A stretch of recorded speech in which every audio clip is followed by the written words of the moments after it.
فرض ہے کہ اس نے 24 آورس اس کو مس کرنا ہے، یہ اس کی ڈیوٹی میں شامل ہوتے ہیں، فرض ہے، اگر نہیں کرے گا تو پھر نقصان میں ہوتا ہے، ٹھیک ہے۔ تو غوث کا آپ کو دوسرا بھی مرتبہ آپ کو پتہ ہے، اس کو خضر وقت بھی کہتے ہیں۔ کیا کہتے ہیں؟ خضر وقت، یعنی اس کے پاس وہ طاقت ہے جو خضر علیہ السلام کے پاس ہے۔ خضر علیہ السلام کے پاس کیا طاقت ہے کہ مردہ مچھلی کو زندہ کرتا ہے، ہاں، یعنی زندہ بچے کو وہ مار دیتا ہے، ٹھیک ہے، یعنی اچھے بھلے کشتی کو توڑ دیتا ہے، ایک گری ہوئی دیوار کو اٹھا دیتا ہے۔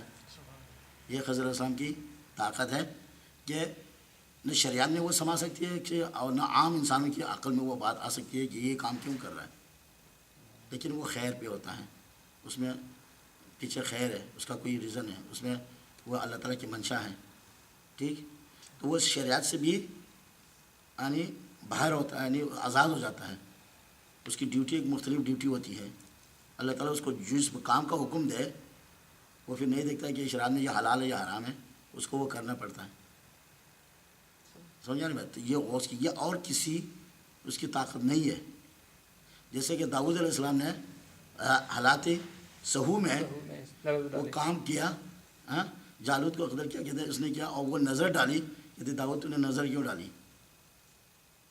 لیکن اگر یہ غوث سے ہو جائے اس کو یہ نہیں کہا جائے گا کہ تو نے نظر کیوں ڈالی، تو نے بچے کو کیوں مارا، یہ فرق ہے۔ اللہ تعالیٰ کی منشا شامل ہے، اللہ تعالیٰ کی منشا شامل ہے، اس میں حکمت شامل ہے کہ وہ اس انسان کی اس چیز کے لیے اس بھلائی کے لیے ہے، ٹھیک ہے۔ اگر اچھائی کرتا ہے غوث وہ بھی اس کے لیے ہے، اور برائی وہ تو نقصان پہنچاتا ہے وہ بھی اس کی بھلائی کے لیے، اللہ تعالیٰ کا حکم ہے، ٹھیک ہے۔ تو یہ تھا غوث کے بعد جو ہے نا اللہ تعالیٰ اگر کسی کو اسپیشل وہ چارج دے دے تو وہ غوث العظم بھی ہو جاتا ہے، ٹھیک ہے۔ غوث العظم یہ ہوتا ہے کہ وہ درجہ غوث کا ہے لیکن ایک اسپیشل اتھارٹی دی ہے، صحیح، اختیار دیا ہے اس کو، کہ سبھی جو غوث ہیں ان میں سے کوئی ایک، غوث اعظم بھی ہو جاتا ہے، ہر کوئی نہیں ہوتا ہے، کسی کو۔ صحیح، جب غوث العظم جو ہے اللہ تعالیٰ نے اس کو غوث العظم بنایا تو اس کو اختیار کی طاقت دی۔ اختیار کی طاقت یہ ہے کہ اگر ہاں اختیار بولتے ہیں کہ ہاں اتھارٹی اس کی ہوتی ہے کہ اگر 12 سال پرانی کشتی اگر وہ دریا سے نکالنا چاہے تو نکال سکتا ہے، ہاں، کہ اگر کسی کو ایک نظر میں ولی بنانا چاہے تو بنا سکتا ہے، کہ کوئی مرے کو زندہ کرے تو وہ کر سکتا ہے، اختیار ہے، یہ اختیار کی اتھارٹی دی ہے۔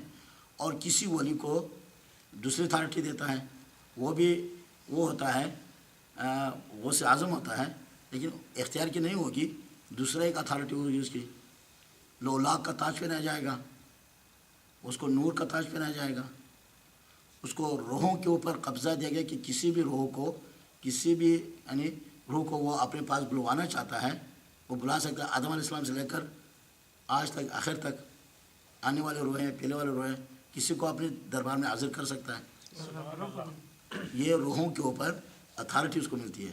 تو میرے مرشد حضرت غوث زماں پیر محمد اعظم شاہ رحمۃ اللہ علیہ کو، اس کو اللہ تعالیٰ نے جب غوث العظم کا جو رتبہ دیا تو اس کو روحوں کے اوپر جو ہے نا اختیار دے دی کہ حضرت شیخ عبد القادر جیلانی رحمۃ اللہ علیہ کو جب اللہ تعالیٰ نے اس کو غوث العظم کا درجہ دے دیا اس کو اختیار کی طاقت دے دی، بات سمجھا نہیں بات؟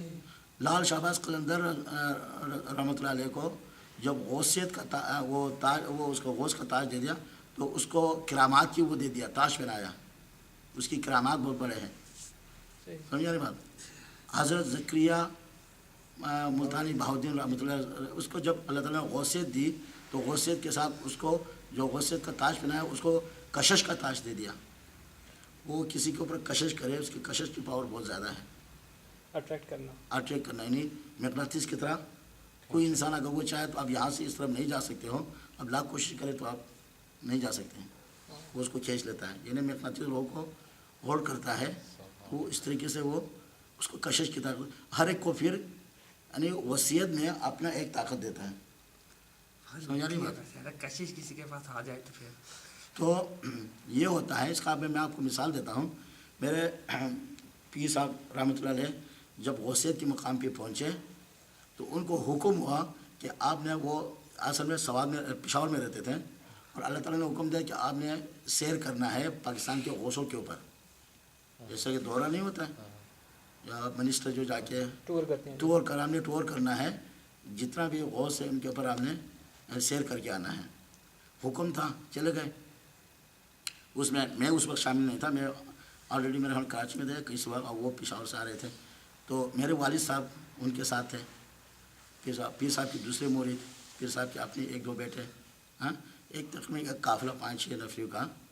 تو وہ پشاور سے ابھی انہوں نے یہ سوچا، یہ پلاننگ کی کہ پہلے ہم ملتان میں اتریں گے. ہاں، ملتان میں انہوں نے دیکھنا تھا، دو مزارات پہ جانے تھے. چھوٹے کو تو نہیں، بقا باللہ سے نیچے جو ہے ان کے پاس دورہ نہیں تھا، صرف انہی کے دورہ تھا جو غوث جو اس کی کیٹیگری کے تھے.